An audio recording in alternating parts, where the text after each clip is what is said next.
Good. Well, hello, everyone. Thank you so much for joining us for a discussion today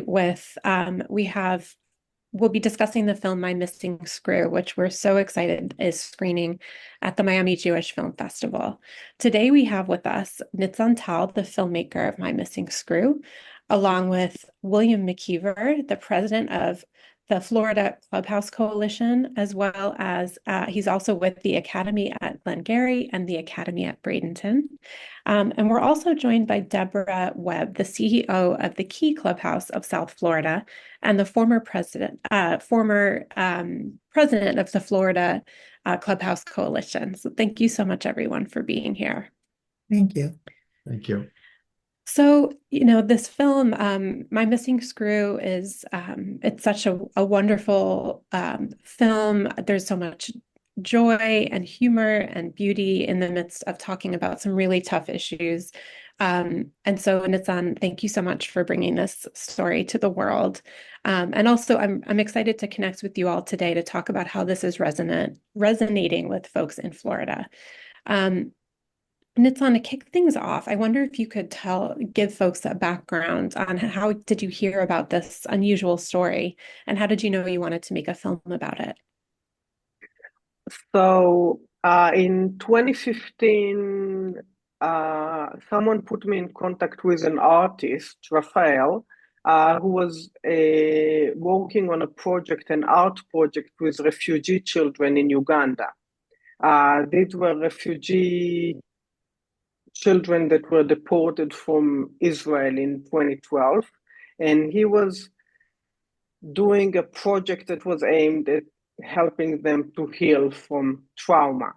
And I was interested in the project. I traveled to Uganda to document it, and it became my previous documentary, 8,000 Paper Clips.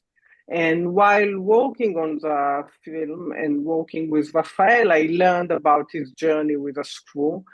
And I just remember my first reaction was, oh, this is very unusual, very colorful story. I wish I was there. I mean, it happened almost 30 years ago. It started almost 30 years ago. So I wish I was there to film, but then I didn't give it any other thought. And then at some point, I realized, or Raphael mentioned, that he actually filmed the entire journey.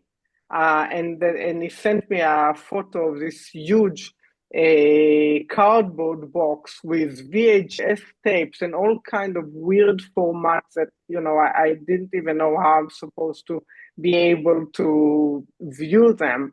And that's when I started thinking seriously about making the film. Unbelievable. That's so interesting. And I love also the quality of the footage. And so to bring William and Debra into the conversation, this film is telling a story about someone who's really struggling with depression and finds healing through art. Debra, I wonder if you could touch on how this relates to your organization's programs and the work that you do with the community. Give people a little background. Well, our program, like William's program in Sarasota, is basically geared toward people living and struggling with mental illness, depression, schizophrenia, post-traumatic stress, severe anxiety, and a severe mental illness where their life is not functional. So they are referred to a clubhouse, and we're very much an intentional community that is built around strengths and helping the people that come into the clubhouse find their goals and their dreams and kind of rebuild their life to have a normal life, which we believe is very, very possible.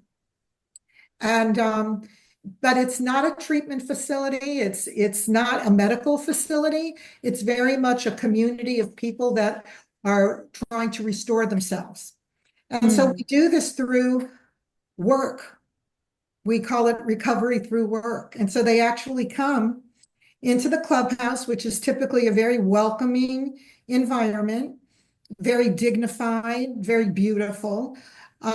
Speaking of art, art is part of our programming in terms of the social aspect. We have many art classes, but we also primarily focus on getting people back to work and getting people back to school.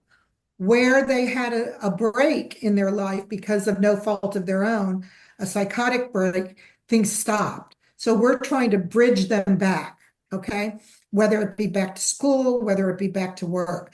But I love the idea of the art because we have, if you were to walk in the clubhouse in Miami, we have beautiful art all over the clubhouse, which the members made. And so, you know, it's just a way for them to express themselves, to have a tool, to a method to getting their feelings out. And you can see that in the art. But primarily, we're work oriented, very much work oriented, where we have a culinary unit, and William can touch on this as well. We have different units where the members actually work in the units, and they start feeling self-confidence. They start feeling like they can go back to work. They're purposeful. People are recognizing them. People are, you know, they're creating new relationships. So it's all for the end of isolation, coming back together as a community and helping each other restore their lives. I don't know if That's so, yeah, go yeah. ahead. Sorry, yes, that's so important. And, you know, in the film, we see how important it is for Raphael. He finds a sense of purpose. You know, the healing moment, I think, also comes about. He is able to access a community of people that can follow along with his, you know, creative vision, and also express some really deep, you know, trauma, and process some trauma that he's been carrying. And so, you know, the work that you're doing, it's so important, and it's good to hear also about the resources available. William, just to go to you, can you tell us a bit about the Florida Clubhouse Coalition, the mission and its reach across the state? And also, how does the film and the story connect with the work of the coalition members that they do every day?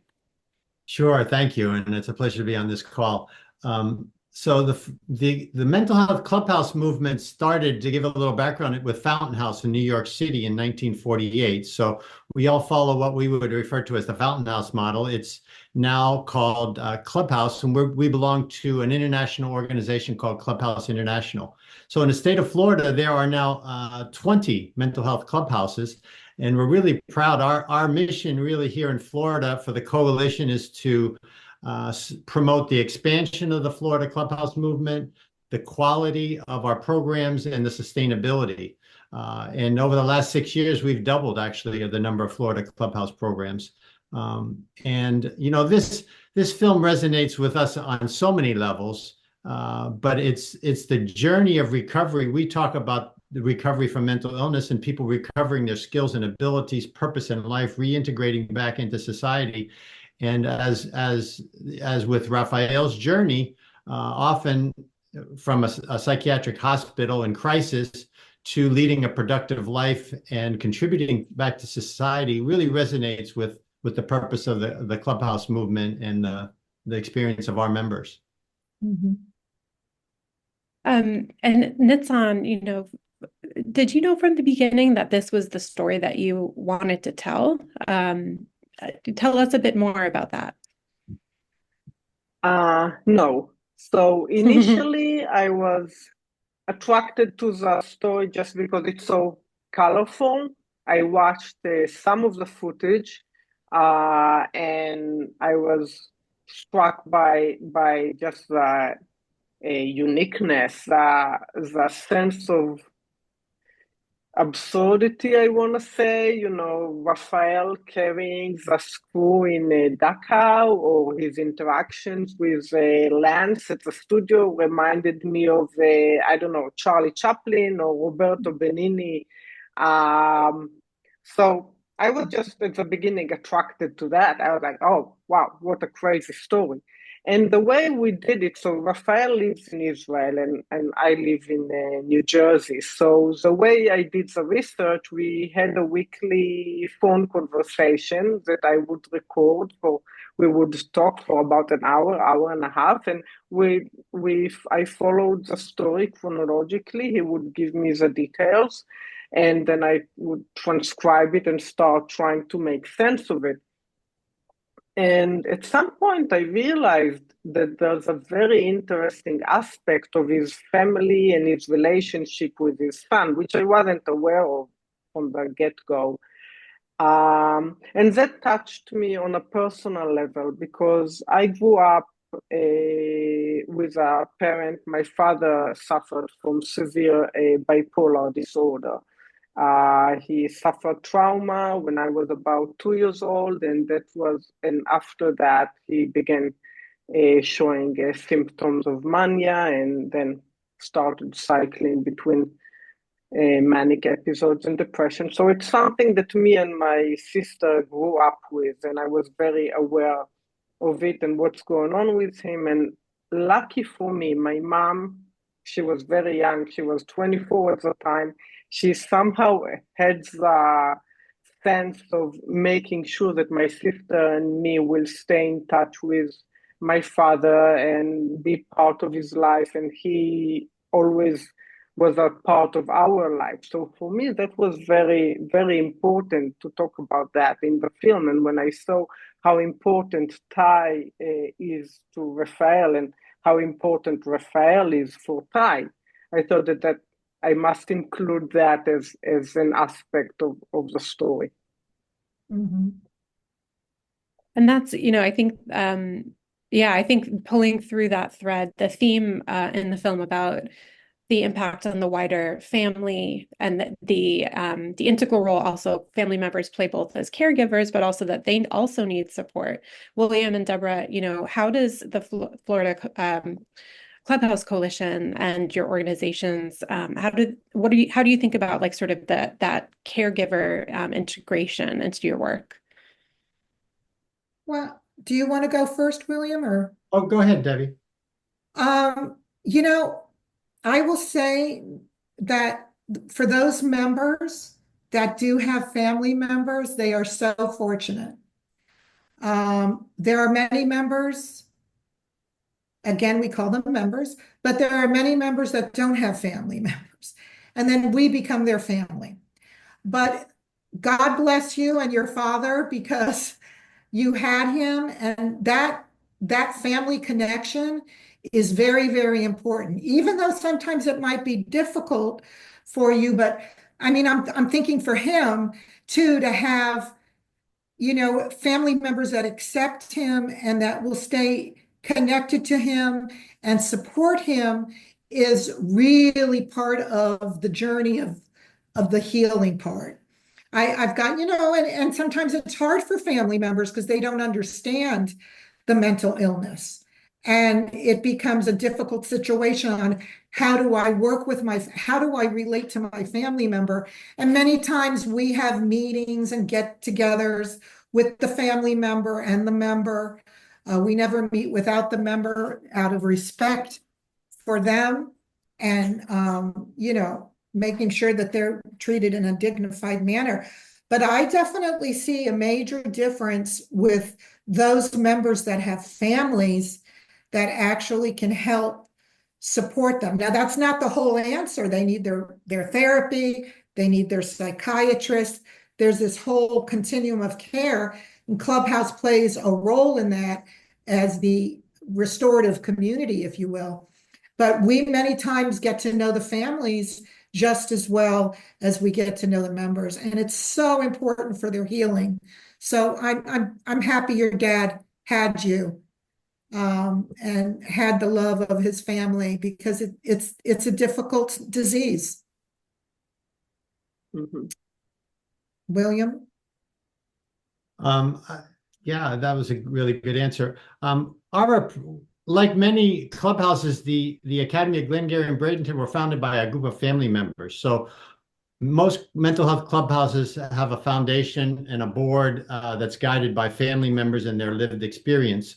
So as a result, all of our enrollment will involve family members if the applicant, the member, is interested. So that's well over half of our enrollments. the mom or the dad, the brother or the sister, they're part of that initial conversation. And they're always welcome to come and have lunch or come to our events or our holiday dinners. So we really see the family as part of the recovery. Although we work primarily with their loved one, families are included. Just today, we had a tour. A young man came through who was 20 years old with his dad, and they took a tour and they sat down to talk about enrollment. So, and then as far as education, we will refer our folks, and I think it's true most Clubhouse programs too, if there's a local NAMI chapter, National Alliance on Mental Illness. And so they have something called Family to Family. So we will work in partnership with NAMI so the families can have the supportive experiences and learning that they need. I agree with that. And it's on the journey that the family shares, it's, coming from a place of love, but also sometimes self-protection. And I appreciate that the son was so open with his father, as he came of age. Tell us, what was there anything that really surprised you while you were making the film about this part of the story? Yeah. I feel that I learned a lot from Raphael about mental illness, especially about depression. Even though my dad suffered from depression pretty often, I never actually understand what depression was. My dad, I don't know, he didn't talk about it too much.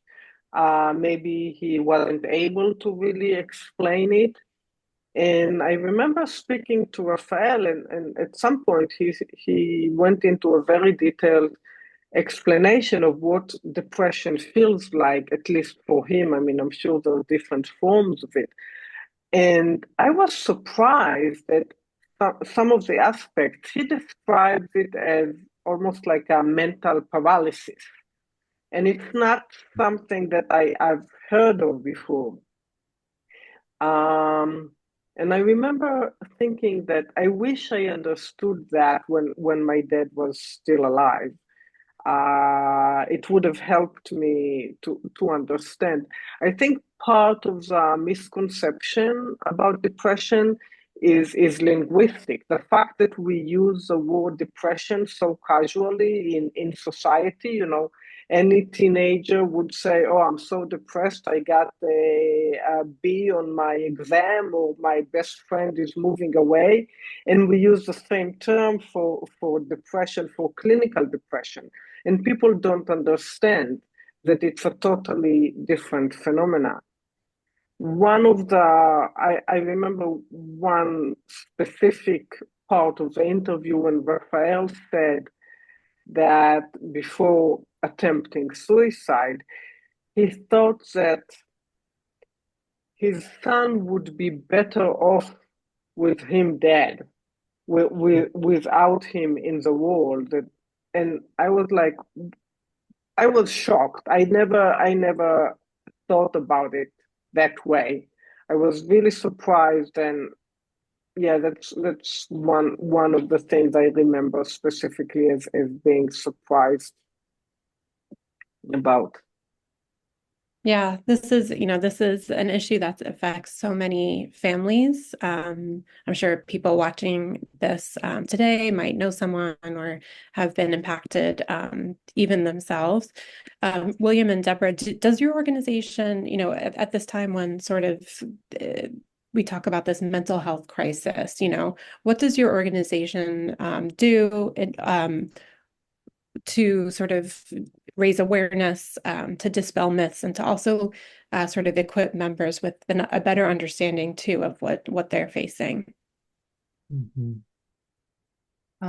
William, do you want me to go first, or do you? Sure, if you'd like, whatever you want. Okay. Well, first of all, we do something really cool.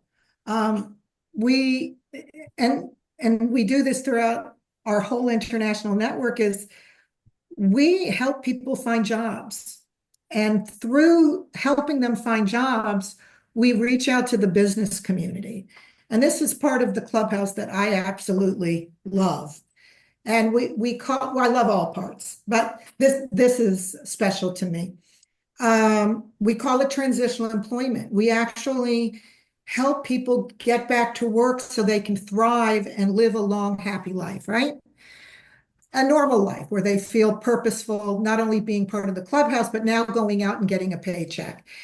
I always said that that's part of our strength because we're able to go into companies, healthcare organizations, hospitality organizations, and talk about mental illness and talk about helping the community and giving back as a company to the community by hiring somebody in a job that we actually would support. We would help train them. We would fill in for them if they can't go to work because of no fault of their own. But part of the presentation and reaching out into the community is helping many businesses learn about mental illness. And we have to dispel a lot of myths because there's a lot of myths about people with mental illnesses. And so we also do that. We also do, and I'm sure William will tell you, we do fundraising events. We have big luncheons that we invite the community in to talk about mental illness and that this is something, a journey of healing, and that there's hope for people. So I would say it's twofold, one to the business community for jobs and one to the community and their families of how mental illness can be healed through the right type of support. And with that, I'll hand it off to my colleague, Mr. William, who does a great job. Yeah, I'll add, I think what you touched on, Jen, is the aspect of how do we raise awareness about ourselves and about our services and about mental health. And I think what we've learned in the Clubhouse world is that we need to focus on the wellness aspect, on what's positive and what's possible. And so we tap into member stories quite a bit, journeys of recovery and success and reintegration, whether that's work, school, socialization. That's such an important message. It can be a very heavy topic and serious topic. And obviously for families, it can really test the resilience and the cohesiveness of a family. So I think one of the strengths in the Clubhouse world is we're focusing on the wellness aspect and the potential and the possibilities of recovery. And for everybody, for each individual, it takes on a little different shape or form. It's amazing, and I'm just so grateful for the work of the clubhouses around the world, and definitely here in the U.S. for providing such a really intimate and nurturing environment, something that we really need as a society right now. Nitsan, in making this film, again, and similar to what William just shared, it's can be a heavy subject matter. What was the but also so important and inspiring, and it shows sort of the possibilities of, as you said, sort of moving on, resilience, and being part of society, and giving the artistry that comes about in this film and the conversations that it provokes is really beautiful. What sort of do you feel is the most important message that you're hoping viewers will take away? So I think what I touched on before, the family involvement with a person living with mental illness, I think is crucial, and I think I tried to convey that, or at least to raise the subject in the film. Another thing is the transformation that Raphael goes through, and that touches on what Debra mentioned, that to find purpose. And I think a lot of times person that's either undergoes trauma or just begins experiencing the signs of mental illness, many times the previous life is being interrupted, and it's not possible for them to go back to what they were doing before. And I think that if family or healthcare providers will focus too much on trying to bring the person back to where he was before. For example, with Raphael, he was an owner of a preschool, a huge responsibility. It wasn't something that he could go back to after his crisis. I don't think that he wanted to, and I don't think that it was possible for him.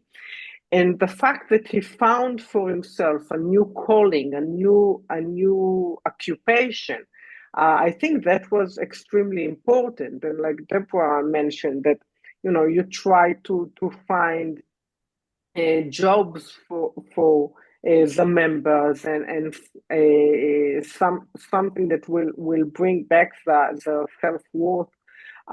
So that's the second point, that I think a lot of time it's a change, and we should embrace the change, and we should help the members find a new calling.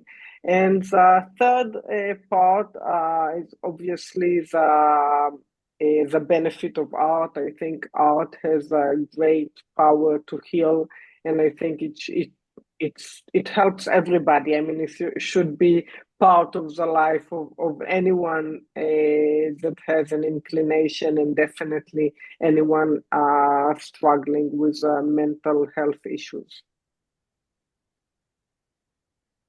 Absolutely. I think something that I really hope that folks that are watching can take away is to learn a bit more about how people across Florida can not only access your organization, become members, direct their loved ones to your programs, but also how can people support yourselves and the wider movement, and make sure that these programs can really reach these people whose lives can be positively transformed by your work. So William and Debra, please share. How can we help and support? William, you go first this time. Okay. Well, we have this dream of creating a Clubhouse program in every county in Florida, and there's 67 counties, so we have 20 Clubhouse programs. We have a long way to go. And so assisting with, who knows, maybe some people would like to help create a Clubhouse in their community. Others can talk to their state representatives. We receive about 50% of funding for Clubhouse programs comes from the state of Florida. So helping us get the word out about the need for Clubhouse programs. And the second I'll say is, you might be a business owner or know of jobs or availability of job opportunities for Clubhouse members. And we are always looking for job placement sites for our members to get them back into the workplace. And that's often begins with a part-time job, not necessarily a full-time job. We also have, if I can add to that, William, we also have a website that says Florida Clubhouse Coalition, and it has all the clubhouses throughout the state. So if somebody is interested in learning more, you can look up in the different areas, geographical areas where we're located. And I invite you to call your clubhouse in your neighborhood, in your community, take a tour, meet the members, meet the staff. And it's a good way to start to kind of, it's hard to explain the clubhouse. To me, the clubhouse is an experience. It's like trying to explain, the family. It's like you got to experience the community. So please give us a call, and we will welcome you with open arms. Amazing. So we'll be sure when we post the video, we'll include a link to your organizations, because it would be amazing for folks to get involved. Nitsan, thank you again so much for this amazing film and story, and your commitment to also sharing this story with as many people as possible. And I do hope people will, go to the film's website. It's mymissingscrew.com, I believe, and find out about how to share this with your community. Nitsan, what else is on the horizon for you? What is your next project that you'll be working on? So right now I decided that I'm not starting a new film project, because I really would like to concentrate on the distribution of this film and try to reach as many communities. It's very important to me to screen it. I mean, film festivals are great. They have those little laurels that look great on the poster, but that's not the goal. The goal is really to reach communities and families and people living with mental illness and healthcare professionals and anyone that can benefit from that film. So that's what I'm gonna concentrate on in the next probably year and a half. And beside that, I wrote a memoir about my father and his experience with bipolar disorder and my experience as his daughter.